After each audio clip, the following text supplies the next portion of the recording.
Hello hello, je suis ravie de vous retrouver pour cette guidance Oracle Astro des Scorpions et Ascendant Scorpion pour le mois de janvier 2025.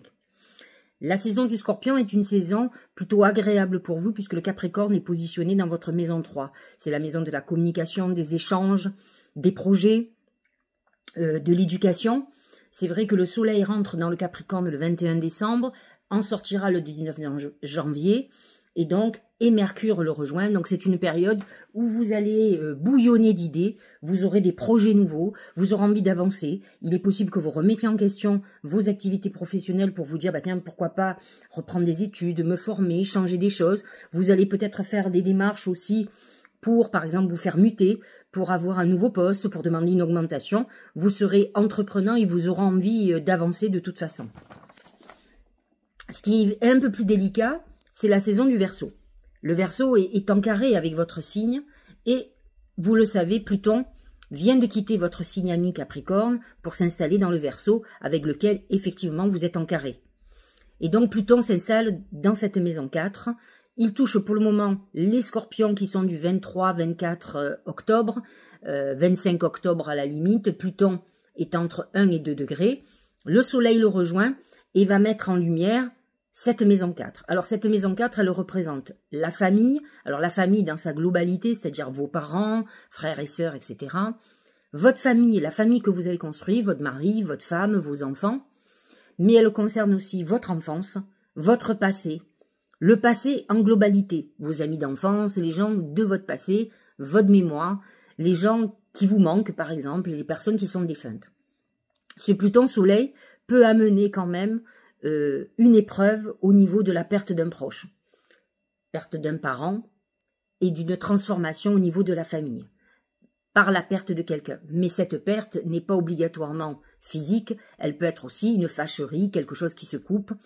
On est dans une phase où peut-être vous aurez besoin de vous libérer, parce que n'oublions pas que Pluton en Verseau va vous faire confronter vos démons, puisque Pluton en plus dirige votre signe, donc vous le connaissez bien, et donc va vous amener à réfléchir sur vos problématiques, sur, comment dirais-je, vos démons, ce que vous amenez de votre passé qui vous fait souffrir, pour vous libérer de tout ça. Le Verseau vous amène à la liberté, liberté de penser, d'agir. Vous savez que la plupart du temps, nos actes sont conditionnés par ce que nous avons vécu dans le passé. Et donc, il est important de faire un travail psychologique pour reprendre le pouvoir sur sa vie. Or, Pluton représente aussi le pouvoir. Donc, on est dans une phase où, effectivement, il y a une notion de libération de ce qui nous fait souffrir au niveau familial et autres, et lié au passé, donc très psychologique aussi. Vous pouvez aussi perdre quelqu'un qui peut-être va être libérateur pour vous, ou en tout cas va bouleverser les structures de votre famille. Mais c'est aussi un moment où effectivement vous allez vouloir, comment dirais-je, vous libérer de tout ce qui est toxique dans votre vie pour pouvoir reprendre le pouvoir dans votre vie. Si vous avez un parent très autoritaire, vous allez réussir certainement à couper ou cette personne va décéder et vous libérer de cette problématique. Vous aurez Mercure qui sera dans cette maison à partir de la fin du mois de janvier, le 29 janvier, et Vénus qui va faire une courte incursion dans le Verseau du 1er au 3 janvier. Elle y sera surtout au mois de décembre. Ce qui va être intéressant, c'est l'amas de planètes en Poisson. Vénus est positionnée dans cette maison 5, maison de l'amour, des enfants, de la procréation, de tous les plaisirs. C'est une maison de chance. Vénus en maison 5 à peine apporte pour vous une très belle rencontre amoureuse ou une période d'épanouissement amoureux. Ça peut être un moment, selon l'âge que vous avez, où vous pourriez faire un bébé. C'est un moment aussi où vous aurez beaucoup de créativité. Si vous êtes artiste, c'est une période où vous allez avoir beaucoup d'abondance, de réussite, d'ouverture importante. Et c'est un moment de chance financière. Et Dieu sait si le Scorpion est intéressé par l'argent, sans aucune connotation péjorative. Ne vous offusquez pas. Il va y avoir un passage où Saturne, qui est déjà dans cette maison 5, qui restructure notre manière d'aimer. Peut-être il va y avoir une conjonction entre Saturne et Vénus, courant du mois de janvier. Effectivement, cette conjonction va apporter une relation beaucoup plus sérieuse, quelque chose qui est beaucoup plus structuré pour vous et qui va être beaucoup plus rassurant. Neptune est toujours aussi dans ce signe, mais touche le dernier décan, alors que Saturne touche le deuxième.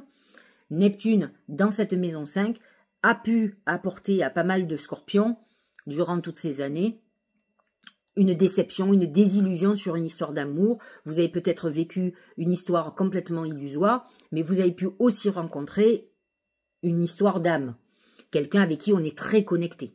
Ça ne veut pas dire que vous n'êtes pas encore aujourd'hui avec cette personne. Ce qui va être très intéressant, c'est que le nœud nord, le nœud karmique, quitte le bélier qui est daté dans votre maison 6, il le quitte le 12 janvier, pour rentrer dans le poisson. Il sera entre 29 et 28 degrés, il est quasiment en conjonction avec Neptune, et donc il va amener une connotation karmique à vos amours, même à un bébé qui va naître. C'est certainement, vous allez retrouver un parent que vous avez perdu il y a quelques années, hein, pas il y a 6 mois, mais il y a un retour karmique par un bébé par exemple, comme une relation amoureuse que vous allez avoir, qui est certainement karmique et un retour d'âme sœur, hein. Honnêtement, pour le moment, ça touche le dernier décan, donc les scorpions de fin novembre, c'est-à-dire 21, 22 novembre, 20 novembre. Hein, on est dans ces zones-là. 19, 20, 21 novembre, 22 novembre. Vous avez le taureau qui est toujours le taureau qui est positionné dans votre maison 7. Uranus est en taureau, touche le dernier décan, il sera direct le 31 janvier, et là, il a pu amener des déstabilisations totales sur vos histoires de couple. Certains se sont séparés, certains autres se sont rencontrés et se sont mis brutalement en couple. Ça peut être la même chose sur tout ce qui est, comment dirais-je, lié à tout ce qui est association professionnelle ou collaboration. La maison 7, c'est aussi la maison de la justice, et vous avez pu avoir quelques soucis au niveau de la justice, comme une perte d'emploi par exemple, où il y a eu des grosses négociations financières. Vous êtes peut-être parti en prud'homme et vous allez avoir des revirements de situation d'ici peu. Jupiter est en Gémeaux, toujours positionné dans votre maison 8, votre maison à vous, maison de l'argent, maison du sexe, maison de la vie et de la mort, surtout de la mort. C'est une maison de transformation. Jupiter est positionné sur votre deuxième décan. Et là, il a pu amener beaucoup d'expansion au niveau de l'argent, au niveau de tout ce qui est financier.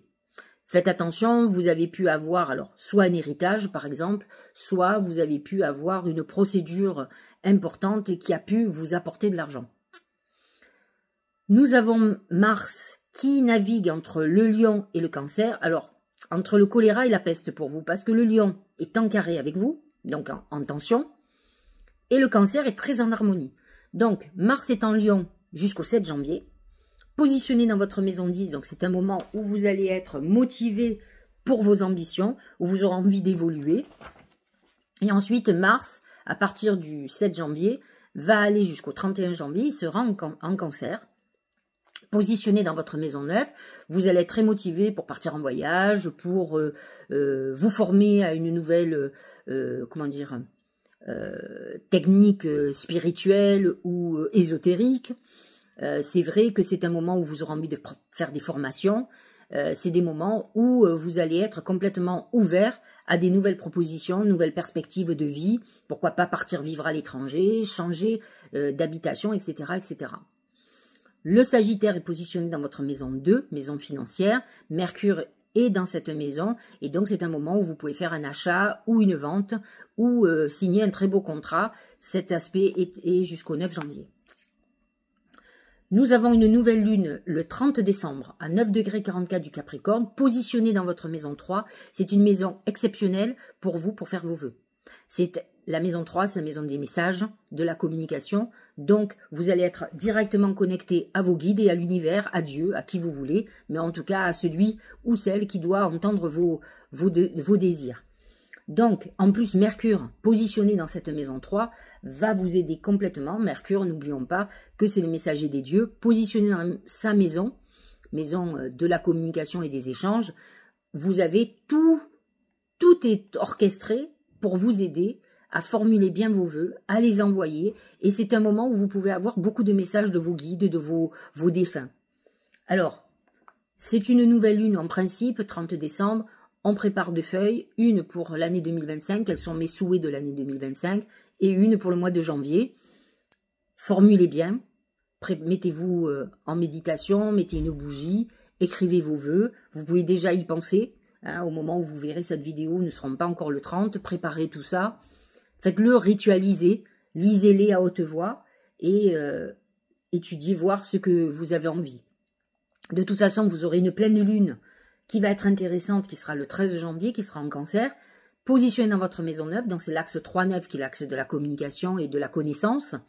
Et donc là aussi, vous allez être dans une période où vous pourrez revoir les vœux surtout de 2025, et pourquoi pas de janvier, les modifier ou les reformuler. Vous serez toujours accompagné de Mercure dans le Capricorne, donc pour vous, et toujours dans cet axe 3-9, donc l'axe de la communication et de la connexion, donc vous serez parfaitement accompagné pour pouvoir faire des vœux exceptionnels qui vont se réaliser.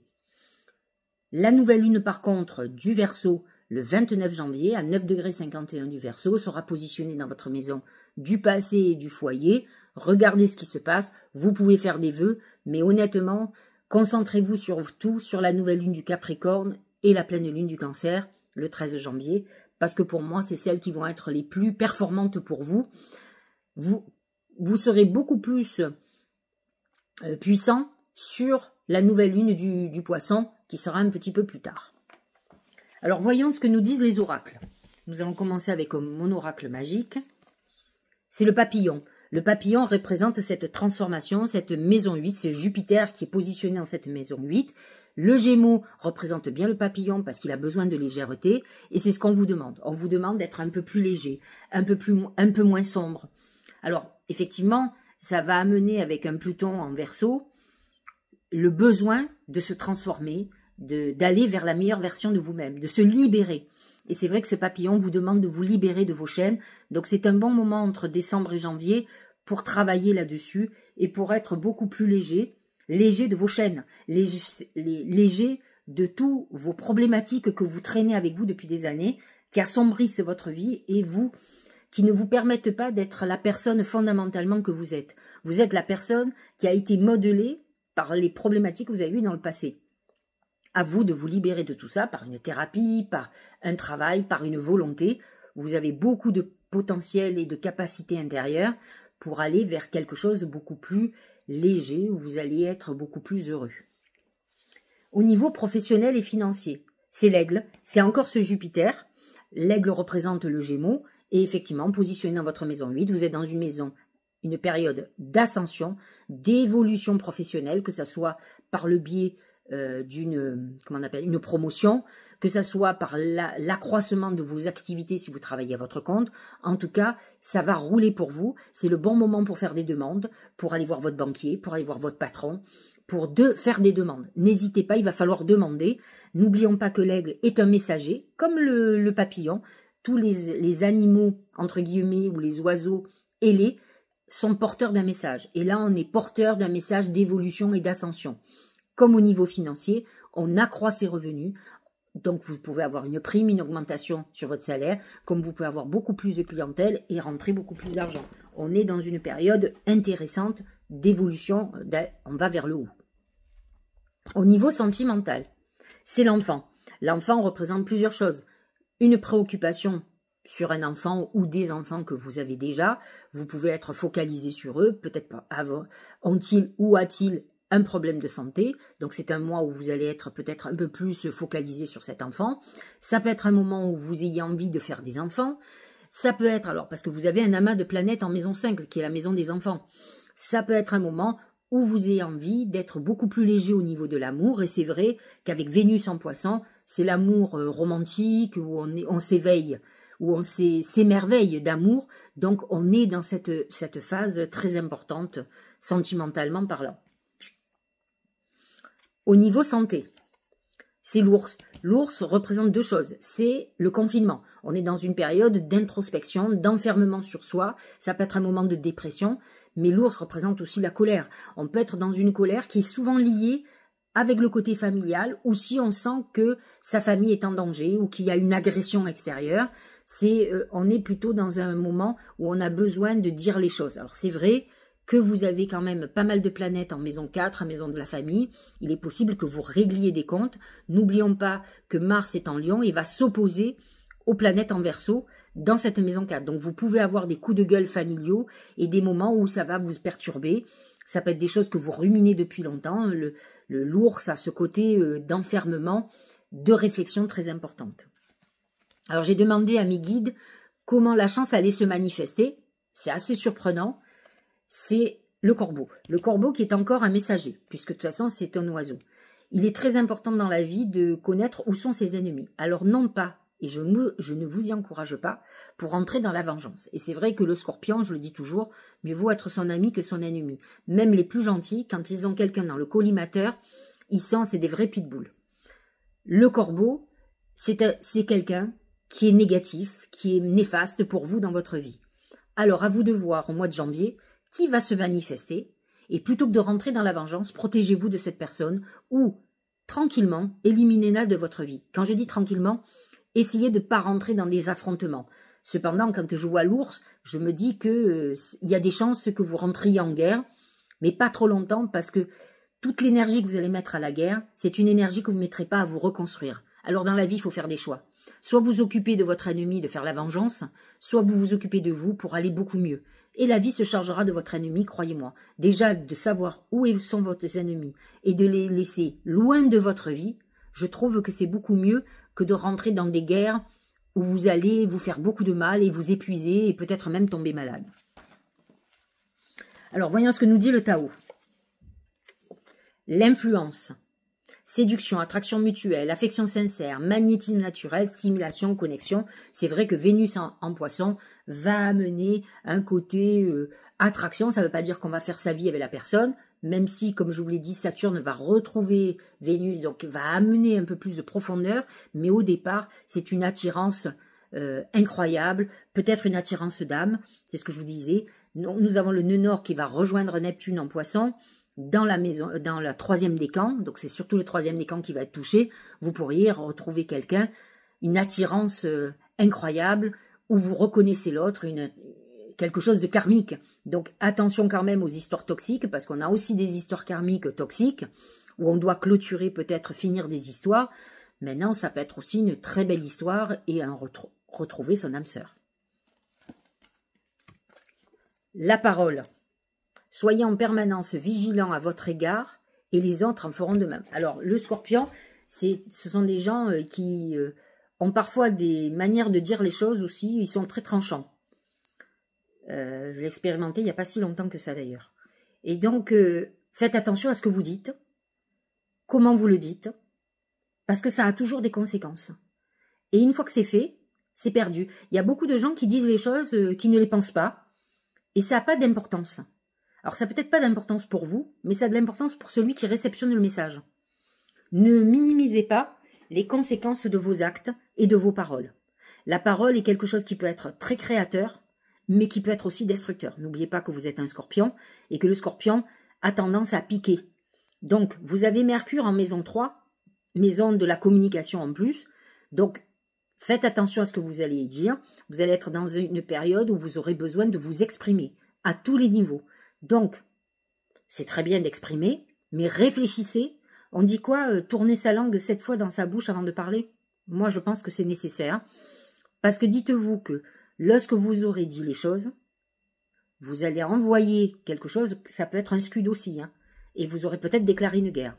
Et après, vous allez être dépassé. C'est pas ce que vous aurez peut-être voulu, mais en tout cas, c'est ce que vous aurez fait. Donc, attention, attention, en tout cas, vous avez un message d'avertissement. Le feu intérieur. Canalisez votre feu intérieur, transforme tout en or pur. J'ai toujours dit que quand on fait quelque chose, c'est-à-dire un projet, par exemple, professionnel, avec le cœur, c'est-à-dire avec beaucoup de passion, c'est sûr, il a beaucoup plus de chances de réussir que quelque chose que l'on fait par défaut ou sans conviction. Et c'est vrai que les scorpions, même si c'est un signe d'eau, ont un côté hyper passionné. De toute façon, quand ils se donnent pour quelque chose, ils se donnent énormément. Et en plus, vous avez quand même cet amas de planètes en poisson qui est dans votre maison 5, qui est la maison de l'amour et du cœur. Et qui est la maison du lion, donc qui est une maison passionnée. D'accord? Donc, vous êtes dans une période où effectivement, mettre de la passion ou beaucoup d'énergie dans un projet ou même dans une histoire portera ses fruits. En tout cas, c'est ce qu'on vous dit. Ça va amener beaucoup d'amour et de réussite. Et c'est ça qu'il vous faut. Donc, réveillez-vous, retrouvez votre âme d'enfant, retrouvez votre enthousiasme. Vous avez quand même des planètes, même si elle est en conflit avec vous, elle est positionnée dans votre maison 10, Mars en Lion va vous booster au niveau de vos ambitions. Donc, vous êtes dans une période intéressante, c'est même une période clé. Alors, je vous ai montré déjà, mais j'ai décidé à partir de janvier d'utiliser 2 oracles de Dorine Virtue qui est concentré sur les anges. Et je vais vous donner les messages de vos anges pour le mois de janvier. Lâchez prise. En renonçant à votre besoin de tout contrôler, il y a un côté très... C'est un peu le Capricorne ça, hein, et le Scorpion aussi. Hein. Vous retrouvez l'énergie nécessaire pour obtenir ce que vous souhaitez. Vous ne pouvez pas, c'est très bien le contrôle, c'est très bien la résilience, vous êtes très résilient, mais vous avez un talent particulier, vous êtes des fins limiers, vous êtes hyper intuitif. Alors, parano aussi, donc il faut faire très attention, il faut que vous canalisez. Utilisez votre intuition et vous verrez que les portes vont s'ouvrir. Vous avez en tout cas beaucoup de configurations positives, Mercure en Capricorne, le Soleil en Capricorne, en tout cas au moins jusqu'au 19 janvier, qui sont plutôt favorables. Donc vous aurez le pragmatisme. Mercure en Capricorne va mettre en ordre vos idées. Mais il faut absolument utiliser votre intuition, c'est ça le lâcher prise. Parce que si vous ne sentez pas un truc, il ne faut pas y aller. Si vous ne sentez pas une personne, il ne faut pas la côtoyer. Il faut faire les choses comme vous sentez. Ne vous laissez pas emporter par vos émotions négatives, mais ne laissez pas le côté analytique prendre le dessus sur tout. C'est très bien d'analyser et de ne pas partir dans tous les sens, mais il ne faut pas que ça soit ça qui motive tout. Il faut arriver à trouver un juste milieu. Et regardez, dernier message, c'est exactement ce que je viens de vous dire, c'est écouter votre intuition. C'est exactement, donc le message il est très clair, je vous l'ai expliqué juste avant, et les oracles, en tout cas le message de vos anges, vous dit écoutez votre intuition, et c'est vrai que vous avez un mode de fonctionnement qui va en accord avec tout ça. Voilà, j'espère que cette guidance vous aura éclairé. Je vous souhaite un très bon mois de janvier 2025. Je ne vous souhaite pas encore mes vœux, je le ferai dans une prochaine vidéo. Vous aurez cette vidéo au mois de décembre, donc vous pourrez vous préparer pour ce mois de janvier. Passez de très très bonnes fêtes, un joyeux Noël, et puis à très bientôt, hein, à presque l'année prochaine.